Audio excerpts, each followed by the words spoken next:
Assalamu alaykum, hurmatli o'quvchilarimiz, yozuvchilarimiz, yoziluvchilarimiz ham obunachilarimiz. Mana bizning Qozonliklar jurnalining chiroqdagi soni chiqdi.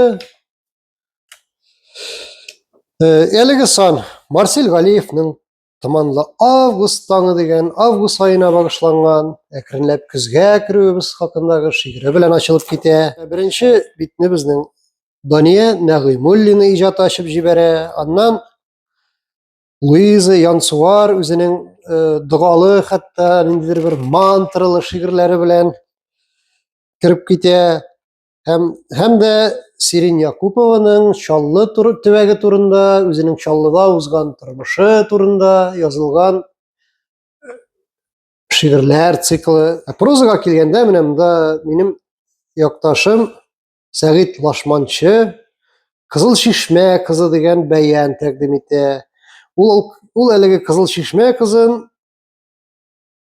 Төмән, Красноярск шәһәрендә эзләп таба. Биредә әлбәттә әле безнең тәмамланып бетмәгән Факил Сафинның Кояшта сагыш төсе дигән бәяне дәвам итә. Сирин Якупованың Чаллыга багышланган циклы. Һәм иң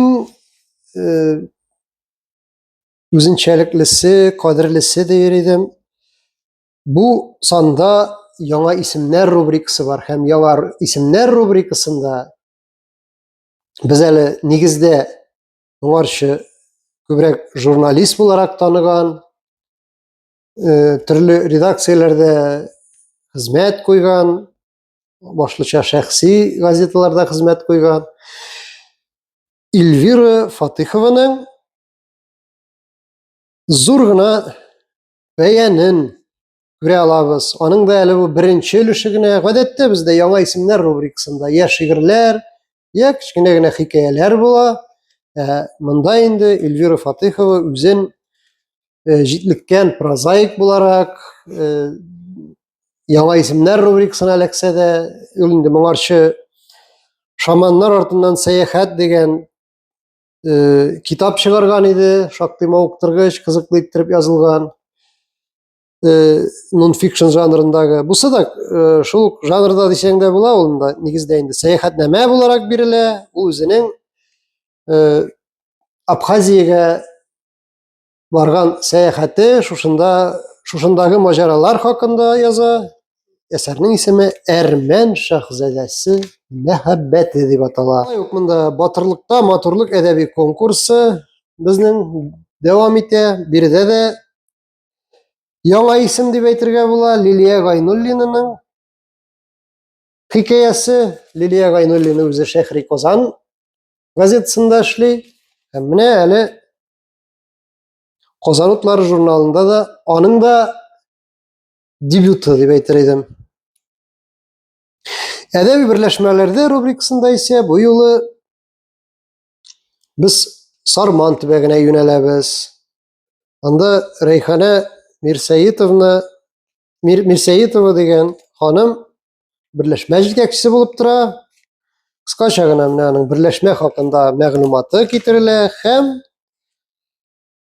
Булат Шәймәрданов, Айсылу Кәлимуллина Фазлыева, Әлфирә Хаҗиева, Эльвира Исхак Ихсанова, Гүзәл Зарипова, Фәнзия Әхмәтшина, Резидә Зиннәтуллина, Хәмбәл Фәхриев, Фәйрүзә Хәбибуллина Яхина, Гөлгенә Мәрдәмшина, Рәис Кәлимуллин, Зөлфия Шәрипова, Әнисә Минхажева һәм Гөлнур Зөлкарнәева, шулай ук Гөлфия Хәмидуллина һәм Әшрәфулла Зарипов кебек үзешчән шагыйрьләребезнең шигырьләре урын алды.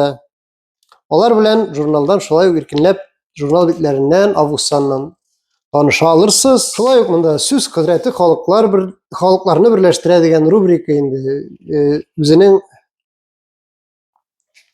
эшен дәвам итә. Бу юлы Үзбәкстанга үзбәк телле авторга мөрәҗәгать иттек. Хәйретдин Солтан дигән кешенең, язучының Дөньяның сере дигән хикәясе урын алды. Әдәби тәнкыйть деген бөлікте біздің Fuat Галимуллин Шәмсия Җиһангированың Гамәл китабына, аның Гамәл китабы дип аталган шигъри мәҗмугаларына мөрәҗәгать итә. Әдәби тәнкыйть рубрикасында шулай ук яшәү омтылышы дигән баш исем белән Балтач районының бер язучысы Рәҗәп Бәдретдиновның Томан тозагында повесте турында, икенче Балтач районы вәкиле Ләйлә Минһаҗева,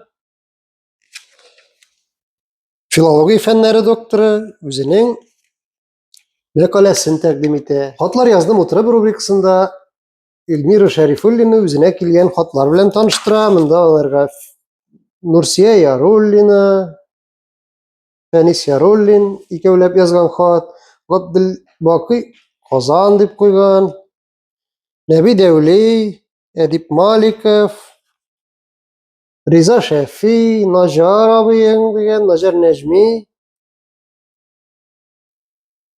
Риза Шәфи һәм башкаларның аңа язган шәхси хатлары тәкъдим ителә.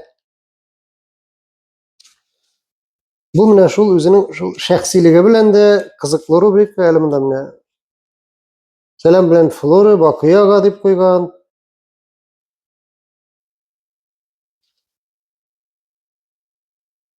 Камил Мустафин, Фуат Садриев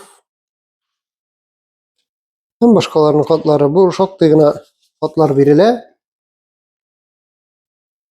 Инде соңгы арада укучыларыбыз яратып өлгергән Эльмира Закирова язмаларыннан бу юлы балаларча Ихлас Гәрәй абый дип, Гәрәй Рәхимгә багышланган мәкалә бирелә. Инде безнең Тукайның портреты ул инде традицион, бу юлы ул Чиләбе шәһәрендәге бюст кына түгел, инде тулы һәйкәле яктыртыла. Аның турында кыскача мәгълүмат сәхифәне Ландыш Әбүдәрова әзерли. Бу юлы укучыларыбызга кабат әдәби сканвордта әйләнеп кайтты. Сканвордларны чишегез, җавапларын безгә юллагыз. Һәм Нәсим абыйның рубрикасыннан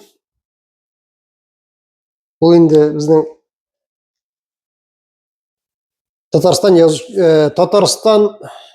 радиосындагы аудио язмаларны кабат кайтарып, яңартып безгә ирештерә. Вахит Хаковның тууына 100 ел һәм Фаяз Хуҗиновның тууына 75 ел уңаеннан чыккан аудио материаллар белән баетылган QR-кодлар аша кирип тыңлый алырсыз. Менә кызганыч, безнең Фаяз абый үзенең 75 еллыгына 75 яшен тутырып бетерә алмыйча, әле күптән түгел генә арабыздан бакыйлыкка күчте. Урны җәннәттә булсын. Урны җәннәттә булсын дигәннән, менә иҗтимагый мәдәни тормышыбыздан рубрикаларында да безнең шагыйрәбез, авторыбыз Нәфисә Сабирҗанова шулай ук күптән түгел дөнья куйды. Анда некролог бастырылган. Алардан некрологтан тыш инде монда әлбәттә журналыбызны алып укучылар әлеге рубрикада нәрсәләр язылганын үзләре укырлар. Безнең 3нче тышлыгыбызда Татарстанның халык шагыйре Равил Фәйзуллин. Ул да булса безнең Казан утлары журналының озак еллар баш мөхәррире булып торган әдибебез, шагыйребез, редакторыбыз. Игътибарыгыз өчен рәхмәт.